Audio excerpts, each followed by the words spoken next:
Hello, good people of YouTube. Mountbatten here, filming a bit of an emergency DevBlog video as I am out of town this entire week, so I originally had several videos planned to go up scheduled in my absence. I'm out and about on a trip associated with work, but naturally, as I am not in town, not near my PC nor my proper studio, Wargaming decides to drop a major dev blog as part of their Waterline roadmap that they used to do fairly regularly. Then they kind of backed off of it for a while, but anyway, they're doing it again now.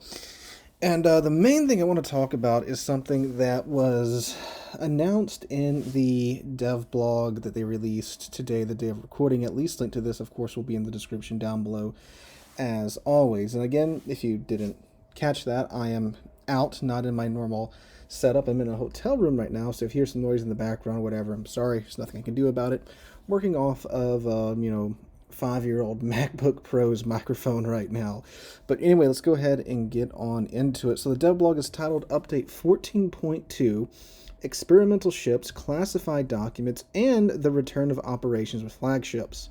So we're not worried too much about the operations with flagships, so we're mainly going to be focusing on the experimental ships and the classified documents in this video. So, the devblog starts out, greeting captains. In this devblog, we're excited to share some details about new ships, mechanics, and features coming to our game in the time ahead.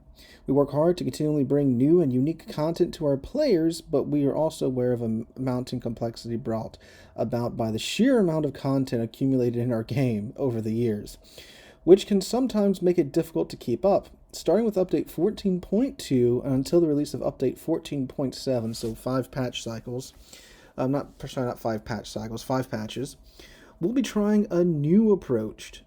Time-limited content, which will be available for several updates, gradually evolving until it is finally removed from the game.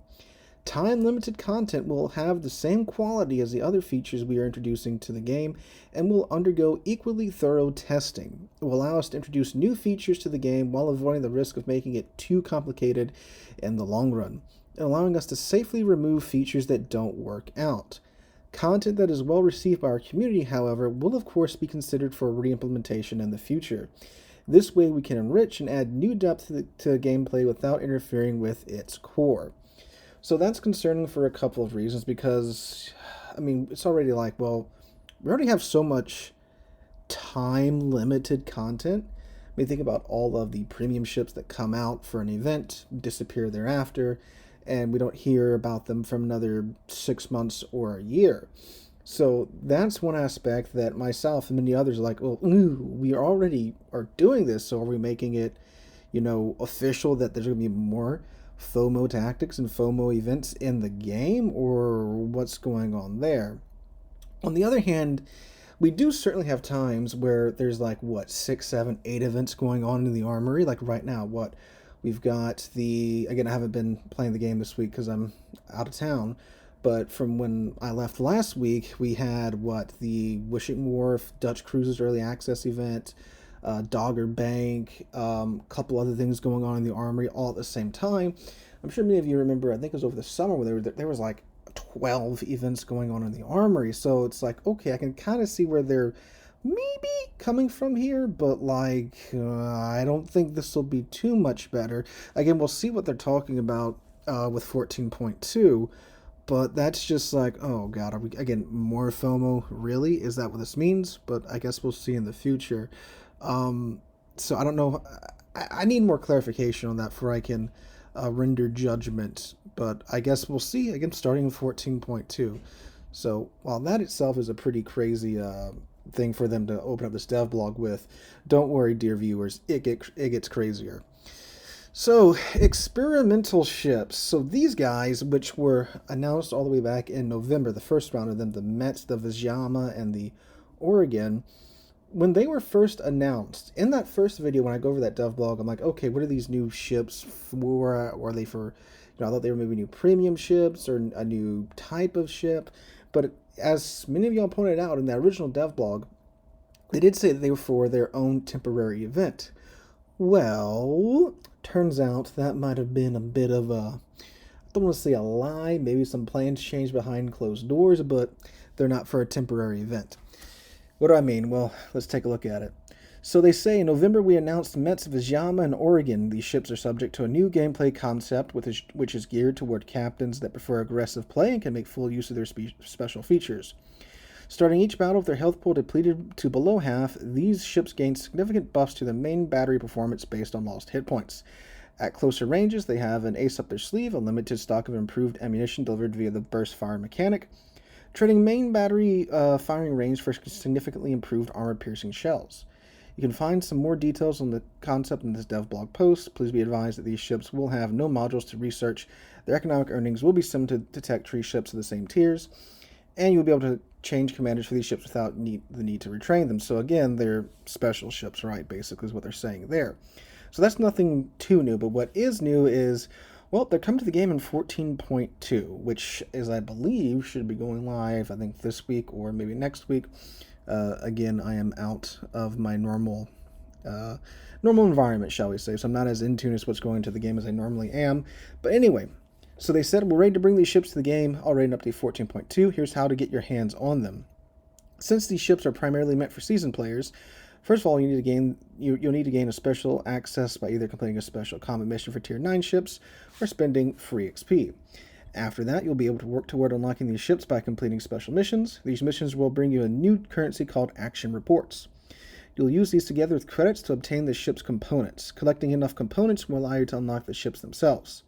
The specific number of components needed will depend on the ship. The ships have to be unlocked in order from Tier 8 to 10.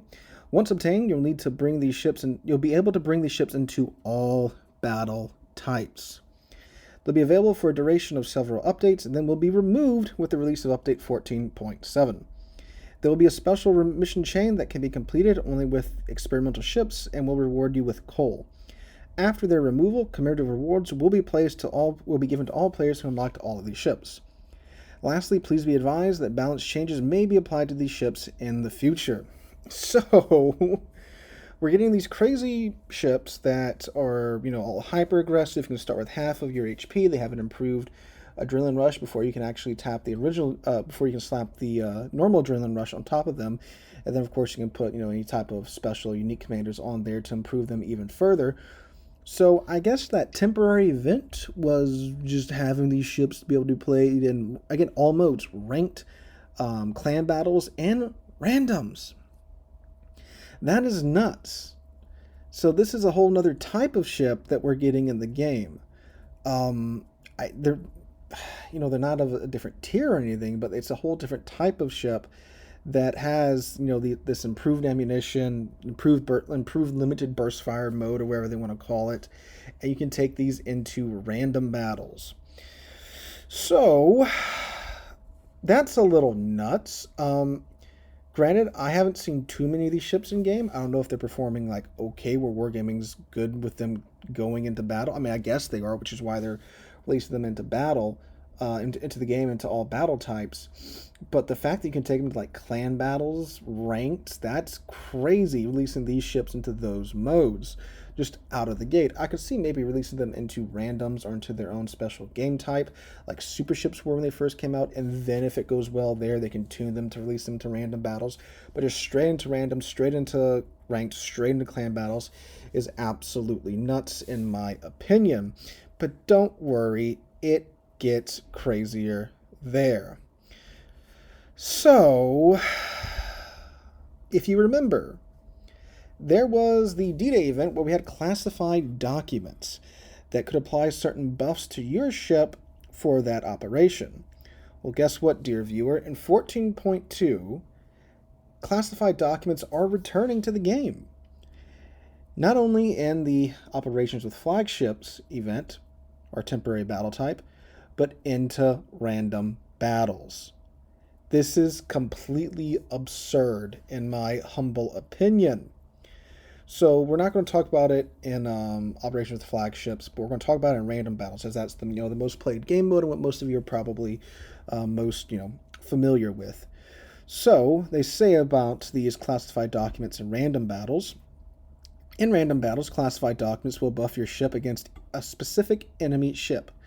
Documents only affect the interaction between you and the chosen adversary, granting your ship bonuses that make it more effective against that opponent. Let's, for example, assume you want to strengthen your ship against Des Moines. If you'll equip your ship with a dedicated document, all your armaments will deal 5% more damage to enemy Des Moines, while your ship will take 5% less damage from her HE shells. Remember that you'll have access to all classified documents from the beginning of Update 14.2, and for random battles, there will be no need to collect or upgrade them in any way. Here are their specifics. Classified documents will be selectable by and apply against all ships from Tier 8 to 10 and super ships. Players with ships of lower tiers won't be able to interact with the feature. They won't be able to equip documents, and there won't be documents against their ships. At the start of the battle, you'll see a special window with the list of enemy ships. There you can select 3 classified documents to bring against ships you deem most dangerous. In the battle itself, you can check your documents and their effects in the ship status screen. If there are multiple of the same enemy ships, your classified documents against her will apply to all of them, but with reduced effects. I was planning to add in classified documents to the 30th season of Clan Battles, which will start in one of the later updates. In this mode, there will be fewer slots for documents, and you'll have to choose which ones to equip and port before the start of battle. Without the knowledge of the enemy team's roster, that will add an element of mind games in Clan Battles. So that is my PC going off. I do apologize there. My Mac, actually. So that is completely absurd in my mind. That, World of Warships is already a very, very arcadey game. This is taking it to the next level, though. The fact that you can just select these documents that nerf the enemy ship, or your ship gets nerfed too, which is wild. I can see where this can be useful. If something's like way overtuned, like the Kuznetsov, or the main right now, or inserts random busted ship in the game right now. Not the Thrasher, the Archerfish. I can see how that can be quite useful in that case. But also it's just what you can just take these that nerf the enemy ships. So like if you play like imagine you might be thinking, oh, that's great, I get to nerf them and buff myself. But imagine if like you're the recipient of that and you make a good play and you don't get to punish the enemy ship for the full value that you should be entitled to because they took this magic document at the start of battle. And the fact that this is going straight into random battles and into clan battles is, again, absolutely wild in my mind. So that's just... Wargaming is leaning way more into the arcadey side of things than, they normally do. Which, again, the game's always been very arcadey, but this is taking it to, yet again, to the next level of arcadey.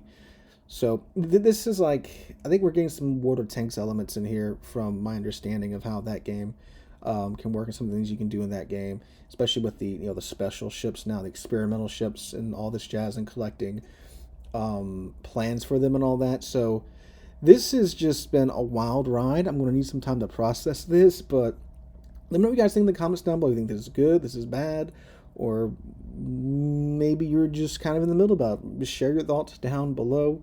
For me, again, it's pretty wild. I'm going to have to get home and catch up on my sleep and then see what comes of it. Maybe Wargaming will explain a little bit more by the time I get back home, but we shall see, dear viewers. So if you guys enjoyed, make sure to drop a like, leave a comment, subscribe to the channel, all of that jazz. Hope to catch you guys in the next one.